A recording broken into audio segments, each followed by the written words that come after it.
Halo guys, jumpa lagi dengan saya Gunawan WST. Kali ini kita tidak membahas mengenai saham. Kali ini kita akan membahas mengenai minyak goreng yang mulai langka. Sebenarnya jika mau jujur ya, kelangkaan bahan makanan itu tidak saja terjadi di Indonesia, tetapi hampir merata di seluruh dunia. Data menunjukkan bahwa inflasi Amerika pada bulan Maret 2022, saya ulangi ya, bulan Maret kemarin tahun 2022 mencapai angka 8,5%. Ini angka yang sangat tinggi sekali untuk ukuran negara maju seperti Amerika ini. Artinya bahwa harga barang dan jasa naik sebesar 8,5% dari biasanya. Bahkan dengan uang dolar yang dimana kecenderungannya dolar itu menguat di masa krisis atau resesi global seperti ini. Inflasi tinggi ini juga tidak saja terjadi di Amerika tapi juga di Eropa dan belahan dunia lainnya. Akibatnya tentu saja daya beli melemah dan ekonomi mulai melemah juga.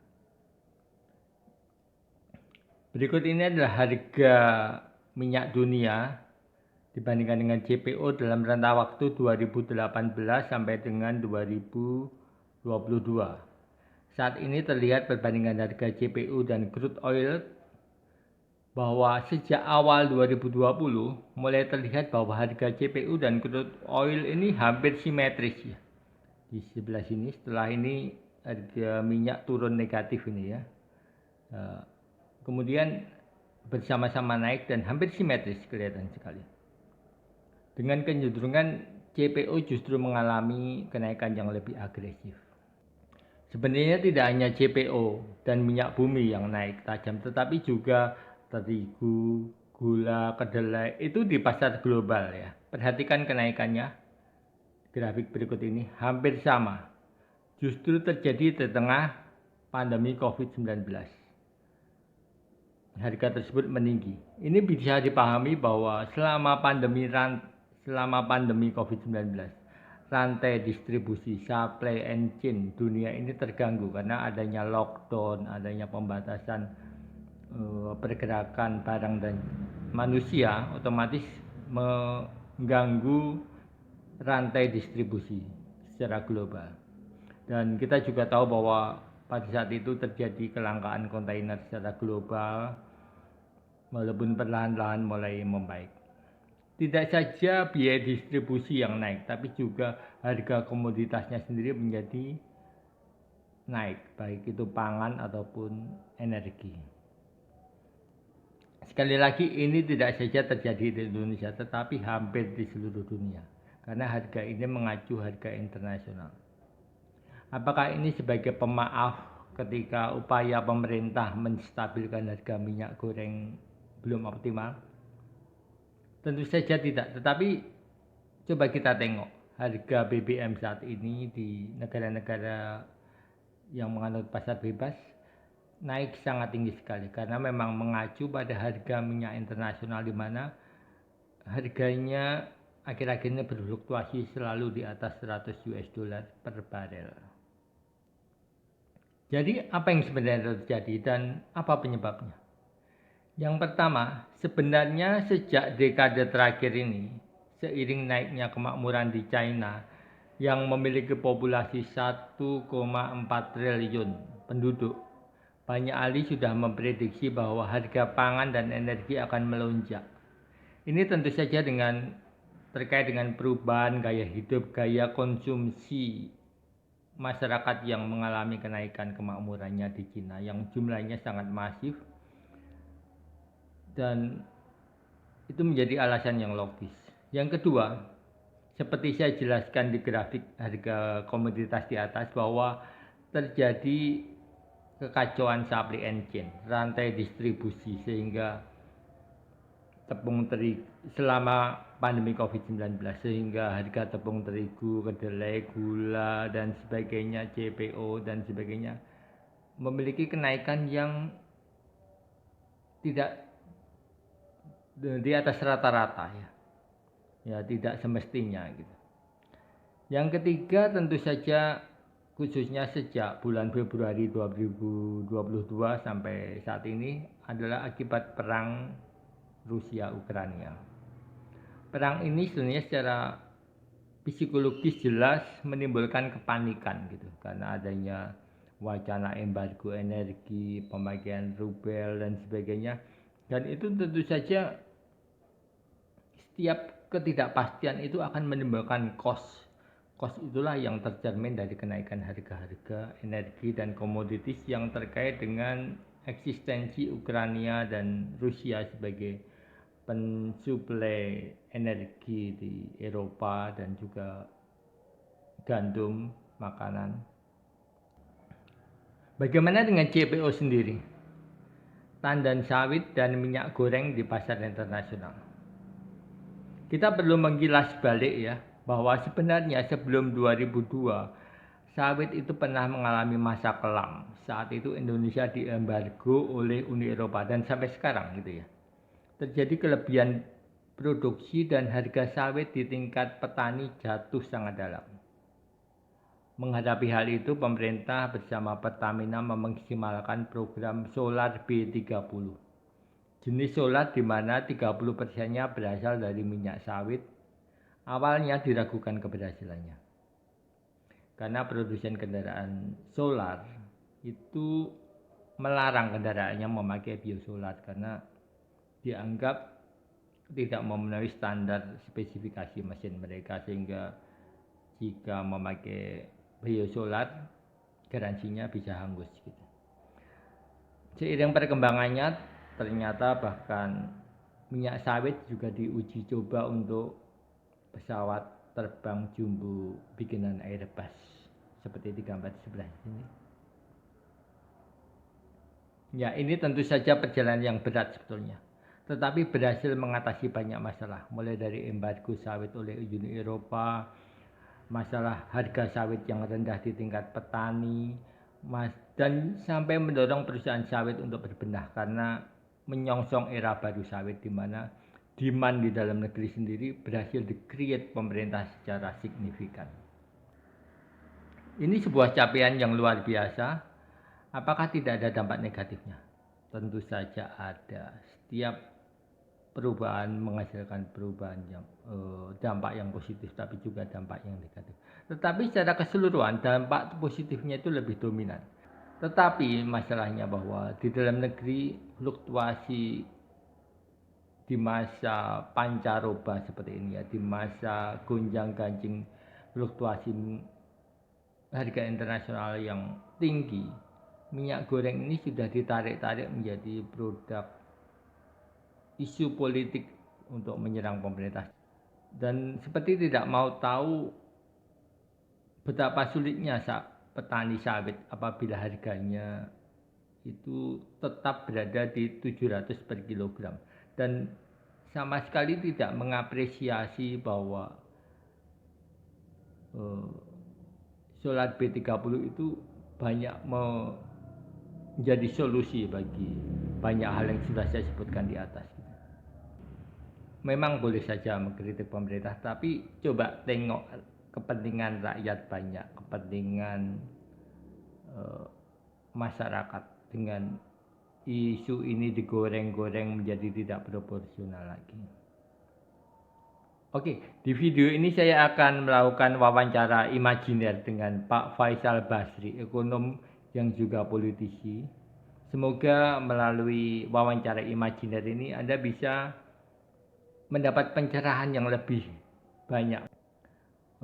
Bagaimana tentang hal yang lebih detail tentang kelapa sawit, minyak goreng, dan tandan buah segar atau biasa disebut TBS. Kita mulai ya. Oke, mari kita dengarkan Pak Faisal Basri dan timnya. Sudah tahu dong harga minyak goreng lagi mahal belakangan ini? Desember kemarin harga di pasaran bahkan sampai 21 ribuan. Oke, catat ya. Harga Desember 2021, harga minyak goreng mencapai harga tertingginya di 21.000 per liter. Oke, lanjut dulu ya. Lalu pemerintah bikin kebijakan satu harga per Januari 2022. Namun, karena harga minyak goreng tak juga turun, Kemendak bikin harga eceran tertinggi berbagai jenis minyak goreng per 1 Februari. Oke, intinya per Januari 2002 pemerintah bikin kebijaksanaan harga minyak goreng HPS-nya, harga minyak goreng ditetapkan 14.000 per liter. Kemudian per 1 Februari pemerintah hanya mensubsidi minyak goreng curah. Intinya seperti itu. Kita lanjut dulu ya.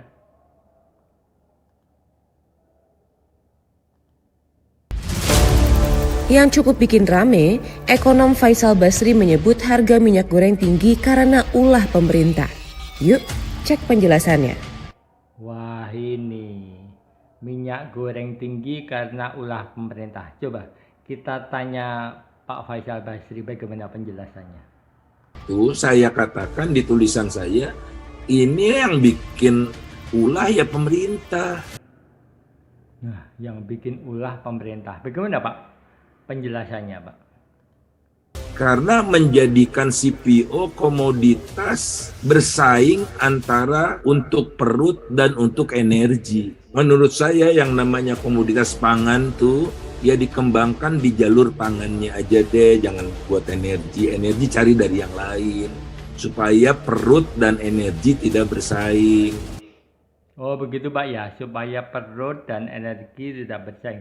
Tapi tahu nggak Pak, bahwa solar yang kita konsumsi untuk bahan bakar itu import gitu Pak. Sedangkan CPO, sawit itu jelas-jelas produk dalam negeri. Yang pengadaannya tidak perlu memerlukan devisa atau dolar gitu Pak. Bapak mungkin juga mesti tahu ini Pak. Kolega Bapak dari UI, Pak Renal Kasali. Kalau Bapak bilang energi dan bahan pangan nggak boleh dicampur, kita dengar dulu update-nya dari Pak Renal Kasali.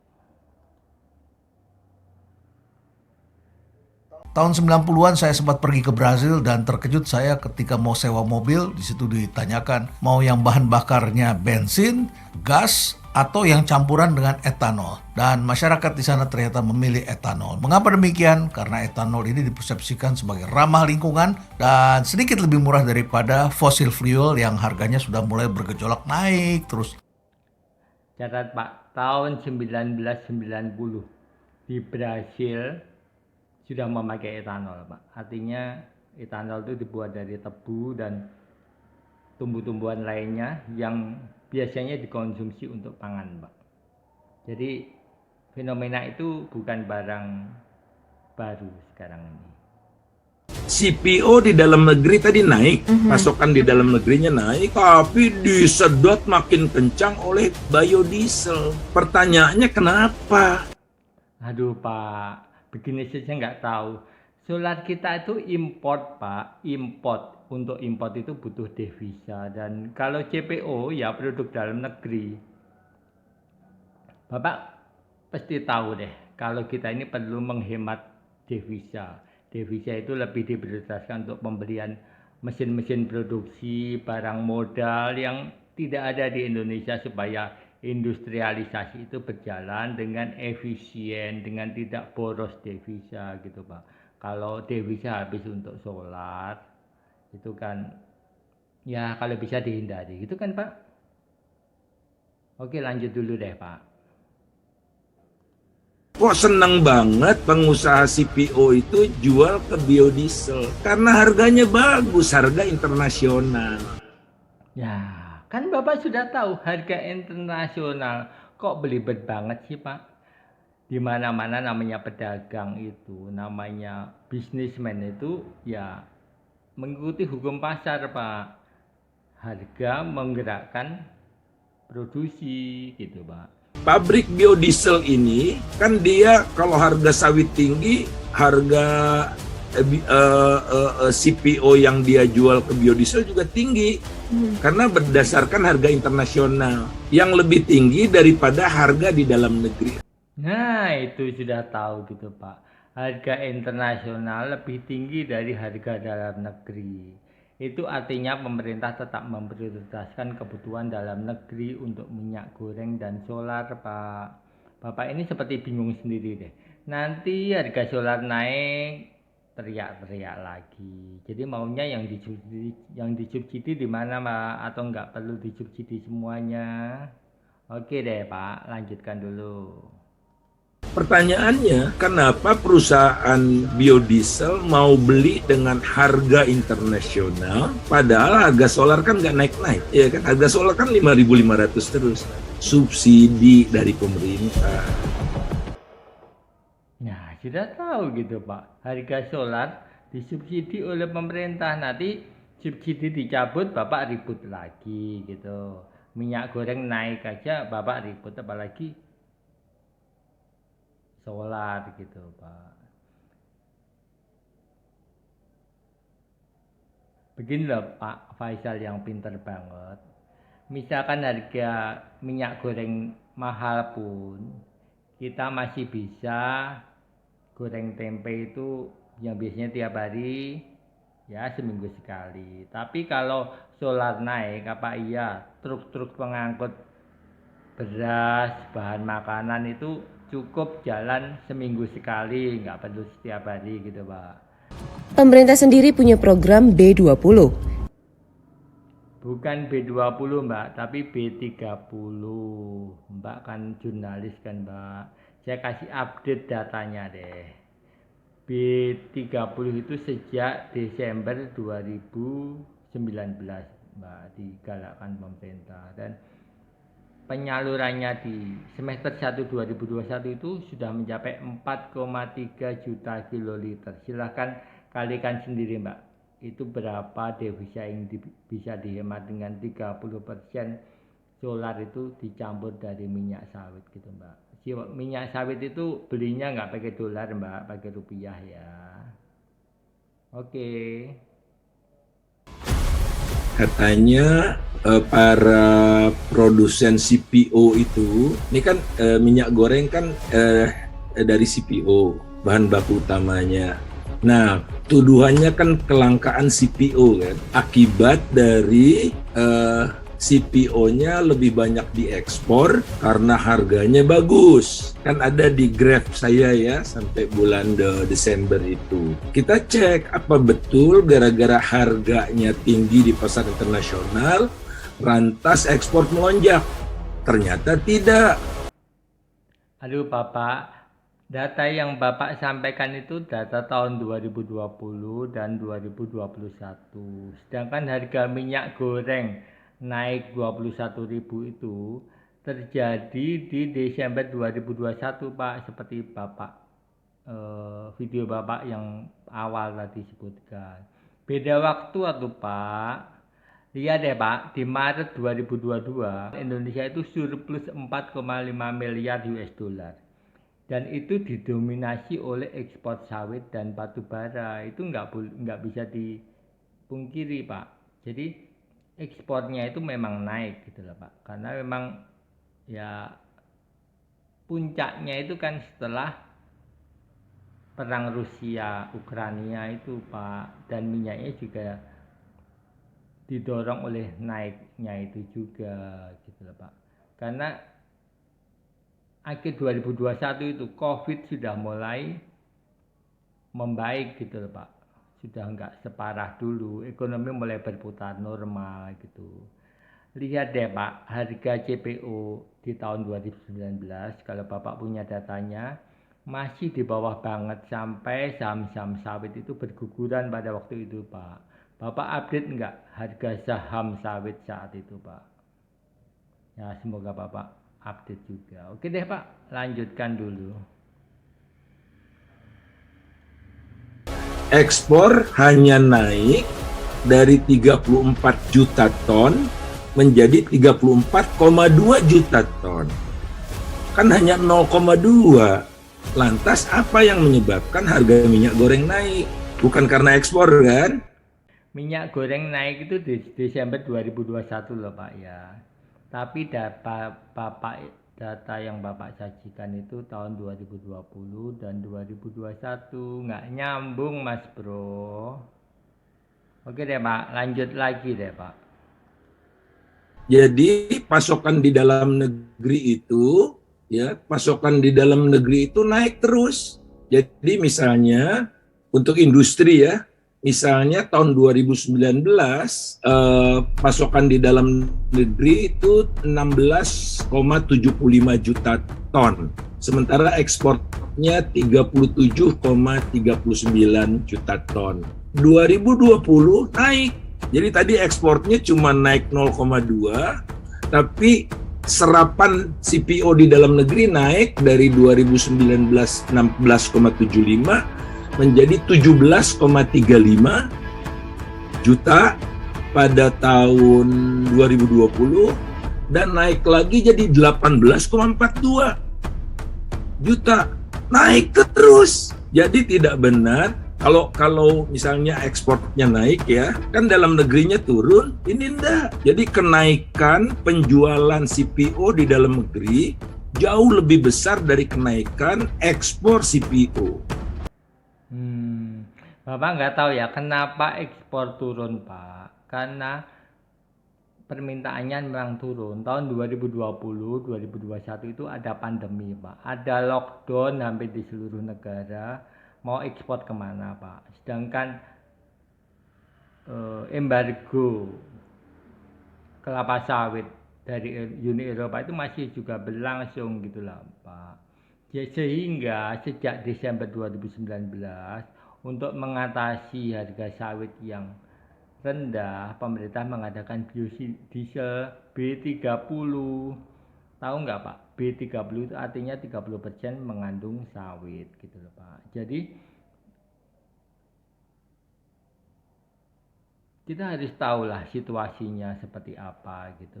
Jadi kalau baca data ya harus pas letaknya gitu. Jangan bahas kenaikan Desember 2021 tapi pakai 2020 dan Bapak lihat data itu tapi tidak tahu situasinya seperti apa gitu Pak. Cerita di balik datanya itu. Jadi kalau kita tahu ceritanya di balik data mungkin kita bisa lebih wise gitu Pak. Oke deh Pak, boleh dilanjut lagi. Tidak ada kelangkaan CPO di dalam negeri. Tidak ada kelangkaan CPO dalam negeri. Volume CPO dalam negeri naik itu terjadi karena solar B30 Pak, bukan karena konsumsi minyak goreng dalam negeri. 2020 ke 2021 ada sedikit penurunan produksi CPO. Produksi CPO-nya ya, produksi kan konsumsi dalam negeri dan ekspor. Jadi produksi CPO 2020 itu 47,037.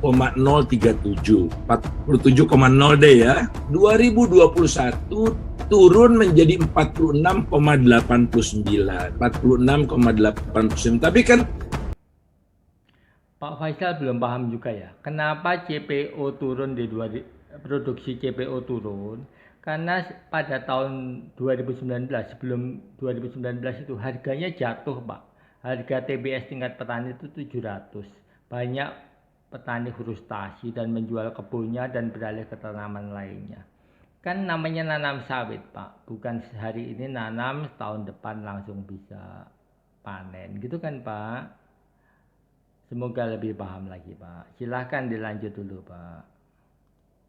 kecil ya penurunannya juga. Kan menarik, kenapa produksi turun tapi penjualan di dalam negerinya naik. Artinya tidak langka di dalam negeri, CPO tidak langka. Bapak mau bilang bahwa CPO tidak langka tetapi kenapa harganya naik gitu Pak ya, harga minyak gorengnya. Artinya pemerintah tidak becus begitu Pak. Pak Faisal, saya ulangi lagi ya, produksi sawit turun karena pada tahun sebelumnya petani sawit itu menelantarkan kebunnya, frustasi karena harga TBS cuma 700. Kenapa konsumsi dalam negeri naik? Saya ulangi lagi, karena adanya biosolar B30, bukan karena konsumsi minyak goreng Pak. Kenapa harga CPO naik lebih tinggi lagi di pasar internasional dibanding kenaikan tepung terigu, gula, kedelai? Ya karena kan sebelumnya harus diekspor, kemudian adanya B30, produksi CPO itu bisa diserap di dalam negeri, otomatis yang dalam luar negeri kekurangan supply dan harganya naik lebih tinggi dari komoditas lainnya. Begitulah Pak, logika matematikanya itu seperti itu. Oke, gini deh Pak, intinya menurut Pak Faisal bahwa minyak goreng naik itu karena ulah pemerintah bikin B30 gitu kan Pak. Mari kita berpikir komprehensif, jangan cuma cari kambing hitamnya gitu Pak. Memang pemerintah tidak sempurna dan saya bukan advokasi pemerintah gitu ya. Tapi mari kita lihat faktanya gitu Pak. Keberhasilan pemerintah melalui B30 itu mengatasi embargo sawit oleh Uni Eropa yang menyebabkan harga sawit di tingkat petani itu jatuh sangat dalam sekali. Yang kedua Pak, keberhasilan itu juga mengurangi impor solar yang jelas itu akan menghemat devisa dalam jumlah yang sangat banyak gitu Pak. Oke, selanjutnya mari kita tengok keluar gitu Pak. Apa yang terjadi di negara-negara yang pasarnya relatif bebas, yang intervensi pemerintahnya minim sekali. Silahkan dicek harga BBM di Eropa, di Amerika berapa gitu Pak. Mereka yang menganut pasar bebas. Dan apa dampaknya terhadap ekonomi mereka? Inflasi gila-gilaan gitu Pak. Dan kita tahu inflasi kita masih relatif stabil gitu Pak. Jadi intinya seperti ini Pak. Saya ingin para akademisi, para politisi, ekonom atau apapun juga, kalau mengkritik itu jangan menimbulkan kegaduhan baru gitu Pak. Sebelum kita mengkritik, sebelum kita wawancara dengan media gitu, alangkah baiknya kita baca datanya dulu, memahami kenapa angka-angkanya seperti ini gitu. Karena kalau hanya ribut-ribut saja, yang disusahkan itu rakyat kecil Pak. Saya percaya bahwa harga minyak goreng 40.000 pun Pak Faisal nggak akan kesulitan untuk membelinya gitu. Tapi pedagang gorengan, pedagang lainnya itu jangan semuanya digoreng-goreng gitu ya. Masa transisi ada kekurangan ya kita benahi gitu loh Pak. Ya itu tugas pemerintah ya benar, tapi ya kalau kita sebagai rakyat jangan bikin kisruh lagi gitu loh Pak. Bahkan bikin informasi itu tambah misleading gitu. Jadi semoga Bapak setuju dengan pendapat saya. Dan bagi yang belum subscribe channel ini silahkan subscribe. Thank you, see you next time.